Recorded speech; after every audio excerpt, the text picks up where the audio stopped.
அனைவருக்கும் வணக்கம். சற்று முன்னிட்ட முக்கிய அறிவிப்பின்படி தமிழ்நாடு சட்டசபை தேர்தல் முடிவுகள் 2026ஆம் ஆண்டு தற்போது நிலவரப்படி மீண்டும் யார் முன்னிலையில் உள்ளார், மீண்டும் யார் ஆட்சி அமைக்கப் போகிறார் என்பது பற்றி இந்த வீடியோவில் முழுமையாக பார்க்கலாம்.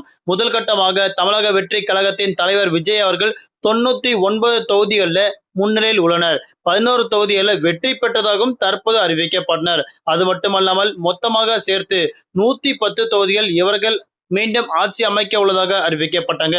அது மட்டுமல்லாமல் திமுக கட்சியின் தலைவர் முதலமைச்சர் முன்னாள் முதலமைச்சர் மு.க.ஸ்டாலின் அவர்கள் 59 தொகுதிகளில் முன்னிலையில் இருப்பதாக அறிவிக்கப்பட்டனர்.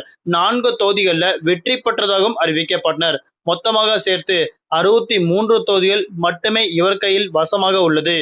அடுத்தபடியாக மூன்றாம் கட்டமாக அதிமுக கட்சியின் தலைவர் எடப்பாடி பழனிசாமி அவர்கள் 58 தொகுதிகளில் முன்னிலையில் இருப்பதாக அறிவிக்கப்பட்டனர். அதில் 2 தொகுதிகளில் வெற்றி பெற்றதாகவும் அறிவிக்கப்பட்டனர்.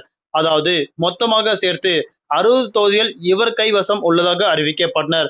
மற்ற கட்சிகள் எதுவும் தற்போது நிலவரப்படி முன்னிலையும் இல்லை, வெற்றியும் இல்லை என அறிவிக்கப்பட்டாங்க.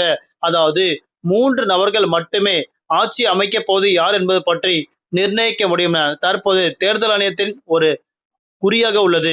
அது மட்டுமல்லாமல் மீண்டும் தமிழக வெற்றி கழகம் ஆட்சி அமைந்தால் மக்கள் மத்தியில் நல்ல வரவேற்பு கிடைக்கும் என்பது பற்றி பல்வேறு நபர்கள் கருத்து தெரிவிக்கப்பட்டு வருகின்றனர். நன்றி, வணக்கம்.